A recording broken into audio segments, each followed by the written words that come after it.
നമസ്കാരം. Multi state cooperative സൊസൈറ്റികൾ തട്ടിപ്പ് സംഘങ്ങളാണ്. Multi state cooperative സൊസൈറ്റിയിൽ പണം നിക്ഷേപിച്ചാൽ നിങ്ങൾക്ക് RBIയുടെ സുരക്ഷിതത്വം ലഭിക്കില്ല. മൾട്ടി സ്റ്റേറ്റ് കോപ്പറേറ്റീവ് സൊസൈറ്റിയിൽ പണം നിക്ഷേപിച്ചാൽ നിങ്ങളുടെ പണം നഷ്ടമാകും.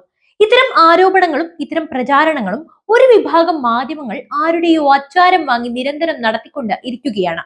എന്താണ് കേന്ദ്ര ബാങ്കുകൾ എന്നറിയപ്പെടുന്ന മൾട്ടി സ്റ്റേറ്റ് കോപ്പറേറ്റീവ് സൊസൈറ്റികൾ തകർക്കാനുള്ള ഈ നീക്കത്തിന് പിന്നിൽ? എന്താണ് ഇതിലെ വസ്തുത? നമുക്ക് പരിശോധിക്കാം. കേന്ദ്ര സർക്കാർ നിയമപ്രകാരം പ്രവർത്തിക്കുന്ന സഹകരണ സംഘങ്ങളാണ് മൾട്ടി സ്റ്റേറ്റ് സഹകരണ സംഘങ്ങൾ.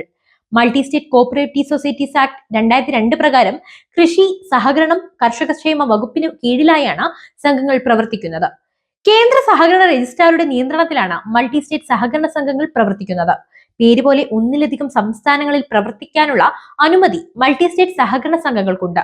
ഒരു സംസ്ഥാനത്ത് ആസ്ഥാനവും മറ്റു സംസ്ഥാനങ്ങളിൽ ബ്രാഞ്ചുകളുമായാണ് സംഘങ്ങൾ പ്രവർത്തിക്കുന്നത്.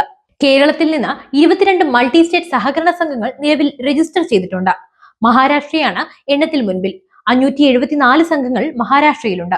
തമിഴ്നാട്, കർണാടക സംസ്ഥാനങ്ങളിൽ നിന്നുള്ള വിവിധ മൾട്ടി സ്റ്റേറ്റ് സഹകരണ സംഘങ്ങൾ കേരളത്തിൽ ബ്രാഞ്ചുകളുമായി പ്രവർത്തിക്കുന്നുണ്ട്.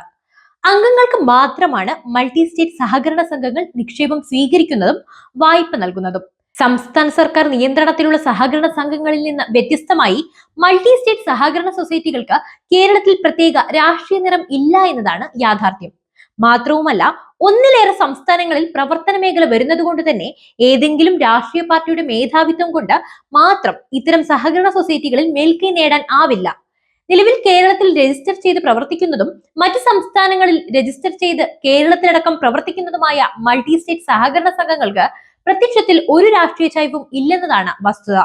ഇപ്പോഴിതാ കേരളത്തിൽ മൾട്ടി സ്റ്റേറ്റ് കോപ്പറേറ്റീവ് സൊസൈറ്റിയെ കരിവാരി തേച്ചുകൊണ്ട് മറ്റ് ധനകാര്യ സ്ഥാപനങ്ങളുടെ വില്ലനാണെന്ന് പറഞ്ഞു വരുത്തിയുള്ള വാർത്തകൾ വരുന്നു. കഴിഞ്ഞ ദിവസം ചില മാധ്യമങ്ങളിൽ ഇത്തരത്തിലൊരു വാർത്ത വരികയും പലരും പ്രതിഷേധം രേഖപ്പെടുത്തുകയും ചെയ്തിരുന്നു. കേരളത്തിൽ നിലവിൽ 40-ലേറെ മൾട്ടി സ്റ്റേറ്റ് കോപ്പറേറ്റീവ് സൊസൈറ്റികൾ നിലവിലുണ്ട്. ഇക്കൂട്ടത്തിൽ 150-ലേറെ ശാഖകളുള്ള സൊസൈറ്റികൾ വരെയുണ്ട്. ഇവയെല്ലാം കൃത്യമായി ഓഡിറ്റ് ചെയ്യപ്പെടുന്നവയുമാണ്. വലിയ പലിശയും വാഗ്ദാനങ്ങളുമായി വ്യാജ സഹകരണ സംഘങ്ങൾ പ്രവർത്തിക്കുന്നുണ്ടെന്നും കോഴിക്കോട് ജില്ലയിൽ 10ഓളം സംഘങ്ങൾ ഇത്തരത്തിൽ ഉണ്ടെന്നുമായിരുന്നു കഴിഞ്ഞ ദിവസം പുറത്തു വന്ന ഒരു വാർത്ത. ഇതിൽ ചില വ്യാജന്മാരുടെ ശാഖകളിൽ സഹകരണ വകുപ്പ് പരിശോധന നടത്തിയെന്നും കൃത്യമായ രേഖയില്ലാതെയാണ് ഇവയുടെ പ്രവർത്തനമെന്നും സഹകരണ വകുപ്പ് കണ്ടെത്തിയെന്നും റിപ്പോർട്ടുകൾ വന്നിരുന്നു. എന്നാൽ കേന്ദ്ര രജിസ്റ്റർ പ്രകാരം 2002-ലെ മൾട്ടി സ്റ്റേറ്റ് ആക്ട് അനുസരിച്ചാണ് ഈ സൊസൈറ്റികൾ പ്രവർത്തിക്കുന്നത്. കേന്ദ്ര കൃഷി വകുപ്പിന്റെ കീഴിലായാണ് ഇവയെല്ലാം വരുന്നതും. ദേശവ്യാപകമായി വലിയ മുന്നേറ്റമാണ് ഈ കോപ്പറേറ്റീവ് സൊസൈറ്റികൾ നേടിയിട്ടുള്ളത്. കേരളത്തിൽ ഇവയുടെ വളർച്ച കുറവാണെന്ന് മാത്രം. ശരത് പവാർ കൃഷിമന്ത്രിയായിരുന്ന കാലത്തായിരുന്നു ഇത്തരം സൊസൈറ്റികൾ വലിയ വളർച്ച കൈവരിച്ചത്. മഹാരാഷ്ട്രയിൽ തന്നെയാണ് ഇത്തരം സ്ഥാപനങ്ങൾ കൂടുതലുള്ളത്. ഒന്നിൽ കൂടുതൽ സംസ്ഥാനങ്ങളിൽ നിന്നുള്ള ഷെയർ ഹോൾഡേഴ്സ് ചേർന്നാണ് മൾട്ടി സ്റ്റേറ്റ് സഹകരണ സൊസൈറ്റികൾ നടത്തുക. കേരളം തമിഴ്നാടുമായി ചേർന്ന് സൊസൈറ്റി രൂപീകരിച്ചാൽ അതിന്റെ ആസ്ഥാനം ചെന്നൈയും കർണാടകവുമായി കൈകോർക്കുമ്പോൾ അത് കർണാടകവും ആകുന്ന സ്ഥിതിയാണ് ഇപ്പോഴുള്ളത്. കേരളത്തിൽ തൊഴിൽ നിയമങ്ങളും രാഷ്ട്രീയ ഇടപെടലും തന്നെയാണ് ഇവിടെ ആസ്ഥാനം ഉണ്ടാകാതിരിക്കാനുള്ള പ്രധാന കാരണം. കേന്ദ്ര രജിസ്ട്രാർ ഓഫീസിലാണ് ഈ സൊസൈറ്റികൾ എല്ലാ രേഖകളും സമർപ്പിക്കേണ്ടത്. ഓഡിറ്റ് റിപ്പോർട്ട് അടക്കം എല്ലാം കേന്ദ്ര രജിസ്ട്രാർ ഓഫീസിൽ തന്നെയാണ് നടത്തുക. ഇത്തരം സൊസൈറ്റികൾ തകർന്നാൽ നിക്ഷേപം തിരികെ ലഭിക്കില്ലെന്ന വ്യാജ പ്രചാരണങ്ങളും വ്യാപകമായി നടക്കുന്നുണ്ട്.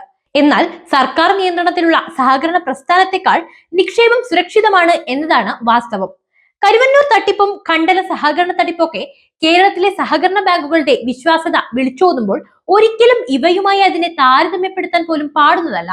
ക്രെഡിറ്റ് സൊസൈറ്റികൾ ബാങ്കിംഗ് ബിസിനസ് അവരുടെ ഓഹരി ഉടമകൾക്ക് വേണ്ടി ചെയ്യുന്നു.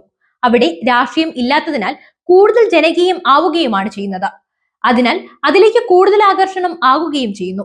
കേരളത്തിൽ ഒരുപാട് സ്കൂളുകളുണ്ട്. എന്നാലും കേന്ദ്രീയ വിദ്യാലയം വന്നാൽ കുട്ടികളെ അവിടെ ചേർക്കുവാൻ മാതാപിതാക്കൾ ആഗ്രഹിക്കും. അപ്പോൾ ഇവിടെയുള്ള സർക്കാർ സ്കൂളുകളിൽ കുട്ടികൾ കുറയുന്നു.